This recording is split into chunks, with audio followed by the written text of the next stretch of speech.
வணக்கம். புதிய வாசிப்பு புதிய சிந்தனை நிகழ்ச்சிக்கு வரவேற்கிறோம். இன்றைய நிகழ்ச்சியில் தி ஃபெடரல் இணைய பத்திரிகையின் கட்டுரையை பார்க்க இருக்கிறோம். கன்சல்டிங் எடிட்டர் திரு தட்சிணாமூர்த்தி இந்த கட்டுரையை எழுதியிருக்கிறார். ரஷ்ய அதிபர் திரு புட்டின் இந்தியா வந்திருக்கிறார். பிரதமர் திரு நரேந்திர மோடி திரு புட்டின் இடையான சந்திப்பு நடைபெற்றிருக்கிறது. இதனுடைய முக்கியத்துவம் குறித்து இந்த கட்டுரை பேசுது. விவாதிப்பதற்காக ஃபெடரல் தலைமை செய்தி ஆசிரியர் திரு ஸ்ரீனிவாசன் அரங்கத்திற்கு வந்திருக்காங்க. வணக்கம் sir. Working visit, official visit அப்படிலாம் இல்லை, இது ஸ்டேட் விசிட் அப்படின்னு புட்டினுடைய சந்திப்பு குறித்து இந்திய ஊடகங்கள் பேசுகின்றன. அந்த அளவுக்கு முக்கியத்துவமாக ரஷ்ய அதிபர் புட்டின் இந்தியா வந்தது? இது மிகவும் முக்கியமான ஒரு சந்திப்பு. இது வரைக்கும் 10 முறை நமக்கும் அவருக்கும் அந்த 2 தேசத்துக்கும் நிறைய சந்திப்பு நடந்திருக்கு. 10வது முறை அவர் வராரு. ஆனால் இந்த சந்திப்பு மற்ற 9 விட ரொம்ப முக்கியத்துவம். ஏன்னா நீங்கள் சூழ்நிலை ரொம்ப வேறு விதமாக இருக்குது. இப்போது நீங்கள் அதுதான் அவர் கட்டுரையில் ரொம்ப விஸ்தாரமாக சொல்லியிருக்கார். நீங்கள் உலக புவியியல் அரசியை பார்த்தீங்கன்னா அங்கே ஒரு தரப்பில் நீங்கள் பார்த்தீங்கன்னா சைனாவோட ஒரு நெருக்கமான ஒரு உறவு அவங்களுக்கு இருக்குது. நமக்கு அவங்களோட ஒரு கசப்பான ஒரு அனுபவம் இப்போ இருக்கிறதுனால அதை ஏதாவது சரி பண்ணணும். அது கூட ரஷ்யா நமக்கு நடுப்புற வரலாம். இப்போ நமக்கு தேவை இருக்குது. அமெரிக்காவோட கூட நமக்கு 2 பேருக்குமே தடை இருக்குது. நம்ம மேலேயும் தடை இருக்குது, ரஷ்யா மேலேயும் தடை இருக்குது. இது ட்ரம்ப் போட்ட தடை ரெண்டுமே. இந்த வரவேற்பு ஒரு அபரீதமான ஒரு வரவேற்பு. நம்ம பிரைம் மினிஸ்டரே போய் அவர் அங்கேருந்து அழைச்சின்னு வந்தது, ஒரே காரில் வந்தது. இதெல்லாம் என்ன சொல்லுறதுன்னா அந்த பிளவு அப்படிலாம் ஒன்றும் நடக்கலை. இதனால் ஒன்றும் அது அவங்களுக்கு நன்னாவே புரியுது. நேற்றுக்கு ஒரு 1.5 மணி நேரத்துக்கு ஒரு இன்டர்வியூ தந்திருந்தார் ஒரு ஊடகத்துக்கு. அதில் ரொம்ப தெளிவாக அவர் சொன்னார். ரஷ்ய அதிபர் அவர் இது முதல் முறை ஒரு இந்த மாதிரி ஒரு இந்திய ஒரு ஊடகத்துக்கு 1.5 மணி நேரம் ஒரு நேர்காணலே என்ன சொல்லுகிறதுனா, இதுக்கு முன்னாடி ஒரு பிபிசி இல்லை மற்ற வெஸ்டர்ன் மீடியா நீங்கள் பார்த்துட்டுனா அங்கே இருக்கிற ஒரு யூரோப்பு இல்லை அங்கே இருக்கிற ஊடகத்தில் தான் பேசுவார். அதை தவிர்த்து இப்போது இந்த மாதிரி ஒரு ஆசிய ஊடகத்தில் பேசுறதுங்கிறதே ஒரு பெரிய விஷயம். அப்போ என்ன அவர் நினைக்கிறாருன்னா, அவருடைய ரஷ்யானுடைய ஃபோக்கஸ் இனிமேல் நம்ம இந்த தரப்பு இருக்கணுங்கிறது, இந்தியாவுடனான உறவு நல்லுறவாக இருக்கணுங்கிறது புட்டின் விருப்பமாக இருக்குது. அது தெரிய வருது. அதை அவர் சொல்லியிருக்கார். இது என்ன அவங்களுக்கு என்ன ஆட்சேபனை ட்ரம்ப்புக்கு, இங்கேருந்து நீங்கள் எண்ணெய் எங்கள் இறக்குமதி எங்கேன்னு செய்யலாம், அதுக்கு ஆட்சேபனை இருக்குன்னா அமெரிக்காவும் தானே எங்கள்கிட்டேருந்து சில விதமான அவங்களும் தானே நியூக்ளியர் ஃபியூல் அப்படின்னு சொல்லுவாங்க, அவங்களுக்கும் அந்த தேவை இருக்குது. ரஷ்யாட்டேருந்து தான் போகிறது. அது ஏன் வாங்குறாங்க அப்படின்னு ஒரு கேள்வியும் அவர் எழுதியிருக்கார். அதனால் அது என்னென்னா அவர் ரொம்பவும் ஒரு நல்ல இதுவாக பார்க்குறார். எண்ணெய் இறக்குமதியை இந்தியா இனிமேல் ரஷ்யாட்ட இருந்து அதிகப்படுத்த வாய்ப்பு இருக்கா இந்த சந்திப்பிற்கு பிறகு? இல்லை, இப்போதைக்கு நாம் எண்ணெய் அங்கேருந்து அது குறைவாக தான் இருக்கும். எண்ணெய் வாங்க மாட்டோம். ஆனால் அதை ஈடு செய்கிறதுக்காக பிற விஷயங்கள் நாம் பண்ணலாம். இப்போ பார்த்தா $65 பில்லியன் டெஃபிசிட் இருக்குது. அதை ஏற்றுமதி நாம் அதிகம் பண்ணணும். ரஷ்யாவுக்கு இறக்குமதி தான் அதிகமாக இருக்குது. அதை சரி செய்யணும். இதை விட இன்னொரு பெரிய விஷயம் என்னென்னா, எப்போவுமே நீங்கள் பார்த்துட்டீங்கன்னா முதல் போர் நமக்கும் பாகிஸ்தானுக்கும் நடக்கிறச்சு, சைனாவோட 1962 நடக்கிறச்சு, நம்மக்கிட்ட போர் தளவாடங்கள்லாம் ஒன்றும் அதிகமாக கிடையாது. எல்லாமே அந்த ஆங்கிலேயர் என்ன விட்டுட்டு போனாலும் அதுதான் இருந்தது. அதனால் நீங்கள் இப்போ 1962 சீனாவோட நடக்கிற போரில் நிறைய நம்ம இவங்களுக்கு வீரர்களுக்கு ஒரு செருப்பு கூட சரியாக இல்லை, காலணி கூட இல்லாத ஒரு நிலைமையாக இருந்தது. அங்கேருந்து போக போக என்ன ஆச்சு, 1971 வரைக்கும் இன்னொரு போர் நடந்தது, பெரிய போர் பாகிஸ்தானோட. ரஷ்யா தான் ரொம்ப நம்ம உதவி செஞ்சது. அப்போ இருக்கிற USSR.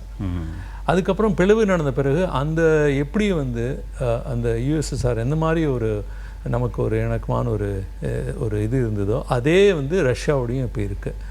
அதில் ஒரு பிளவும் நடக்கலை. இவ்வளோ நடந்த போது கூட நாம் என்ன பண்ணியிருக்கோன்னா 1987 அப்புறம் 86-87 அப்புறம் நாம் ரஷ்ய தளவாடங்களை தவிர நம்ம பிற தேசங்கள்லேருந்தும் வாங்க ஆரம்பித்தோம். ஜெர்மனிலேருந்து வாங்க ஆரம்பித்தோம், ஃப்ரான்ஸ்லேருந்து வாங்க ஆரம்பித்தோம், அமெரிக்காலேருந்து நாங்கள் நிறைய வாங்க ஆரம்பித்தோம். அது ஏன் பண்ணினோன்னா ஒரே தேசத்து மேலே ஒரேடியாக நாம் நம்ம இது இருக்க வேண்டாம் அப்படிங்கிறதுக்காக வாங்க ஆரம்பித்தோம். ஆனால் இப்போ கூட நீங்கள் பார்த்தீங்கன்னா 3/2 பாகம் நமக்கு வருது எல்லாமே ரஷ்யா தான். போர் உபகரணங்கள், ராணுவ தளவாடங்களுக்கு நம்ம பெரும்பாலும் ரஷ்யாவை தான் பெரும்பாலும் தான் வருது. அதனால இந்த உறவு வந்து ரொம்பவும் ஒரு நல்வரவு. இதே மாதிரி அவங்க வந்து இப்போ என்ன லாபம் ரஷ்யாவுக்கு இந்த சந்திப்பிற்கு பிறகு, இந்தியாவுக்கு என்ன லாபம்? ரஷ்யா வந்து என்ன சொல்ல பார்க்குதுன்னா, அமெரிக்காவுக்கும் இதில் ஒரு மெசேஜ் இருக்குது. அது வந்து நாமளும் ஒரு இது அவங்களுக்கு தரோம், ரஷ்யாவும் தருது. ரெண்டுமே என்ன தருதுன்னா, நாங்கள் சைனா வந்து ரொம்ப இணக்கமாக இருக்குது இப்போ ரஷ்யாவோட. நாம் வந்து ரஷ்யாவோட ரொம்ப இணக்கமாக இருக்கோம். நமக்கும் கொஞ்சம் உறவு நடுப்புற சீனாவோட கொஞ்சம் சரியில்லாத இருந்தால் கூட அது ரஷ்யாவினால கொஞ்சம் சரிப்படுத்த முடியுங்கிற ஒரு இது இருக்குது. அவங்களுக்கு வந்து ஆப்கானிஸ்தானில் ரஷ்யாவுக்கு கொஞ்சம் ஒரு இது இருக்குது, இன்ட்ரெஸ்ட் இருக்குது. அதனால் நாம் வந்து இப்போ ஆப்கானிஸ்தானோட ஒரு நல்லுறவு திரும்பி புதுப்பித்திருக்கோம். பாகிஸ்தானுக்கு அந்த அளவுக்கு உடன்பாடு இல்லை. ஆனால் அவங்களுக்கு வந்து சீனாவோட ரொம்ப நெருக்கமாக அவங்க இருக்காங்க.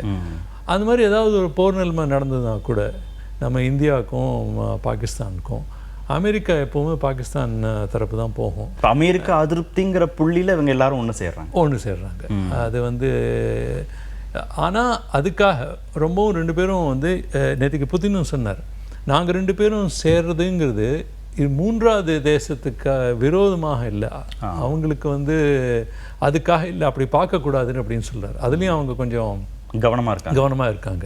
அமெரிக்கா இதை எப்படி உற்று நோக்குது? ரஷ்யாவும் இந்தியாவும் மீண்டும் நெருக்கம் காட்டுறத அமெரிக்கா எப்படி பார்க்க? அவங்க ரொம்ப இதுவாக பார்ப்பாங்க என்ன நடக்கிறதுன்னு. அவங்களுக்கு இந்த தளவாடங்கள் என்ன வாங்க போகிறோம் அதுதான் அவங்களுக்கு ரொம்ப பெரிய குறிக்கோளாக இருக்கும். ரெண்டாவது வந்து நாம் அணுசக்தியில் என்ன பண்ண போகிறோம் அப்படின்ட்டு.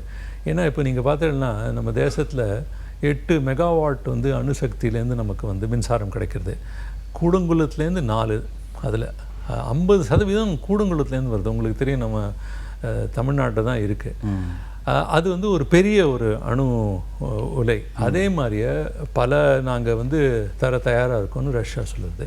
ஆனால் அமெரிக்கா என்ன சொல்லுதுன்னா, நீங்கள் பெரிய இதுக்கு போக வேண்டாம், அணு உலைகள் சின்ன அணு உலைகள் நாங்கள் உங்களுக்கு தரோம் அப்படின்னு. அதில் வந்து 1 to 3 அக்ரிமெண்ட் அப்படின்னு ஒரு ஒப்பந்தம், அது சார்ந்த இதில் நாங்கள் உங்களுக்கு கொடுக்குறோன்னு சொல்லியிருக்கு. ஆனால் இப்போது நமக்கு வந்து ரொம்ப அணு சக்தி நிறைய தேவை இருக்குது. ஏன்னா இப்போது அதற்கு வந்து ரஷ்யாவை தான் நம்பி இருக்கோம். ரஷ்யா ஒரு நல்ல நம்பிக்கை கொடுக்கறது நமக்கு. பொருளாதார ரீதியாக நமக்கு என்னென்ன பலன்கள் கிடைக்க வாய்ப்பு இருக்குன்னா, ரஷ்யர்களுக்கு ஃப்ரீ விசா ப்ராசஸை தொடங்கியிருக்காங்க, அதுவும் கொடுக்கப்படும்னு இந்தியா சொல்லுது. பொருளாதார ரீதியாக என்னன்னா, நீங்கள் இப்போ பார்த்துடனா நமக்கும் அமெரிக்காவுக்கும் இருக்கிற பொருளாதார இது ரொம்பவும் அடிபட்டிருக்கு. இப்போ அது புது இது இன்னும் அதில் வந்து நாம் இன்னும் அதிக வரி விதிப்பின் காரணமாக நம்மளால பண்ண முடியல. அதை நாம் எங்கேயாவது ஈடு கட்டணும் இல்லையா? வேறு ஏதாவது தேசத்துக்கு அனுப்பணும். நாம் இதை அனுப்பலாம், நிறைய மருந்து வகைகள் அதெல்லாம் அங்கே அனுப்பலாம்.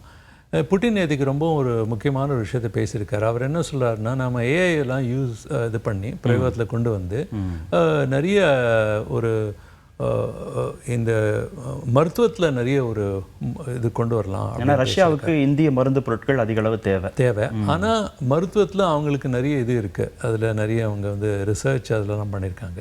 அதை நாம் கொஞ்சம் வந்து இது பண்ணலாம், புதுப்பிக்கலாம் அப்படின்னு அவர் சொல்கிறார்.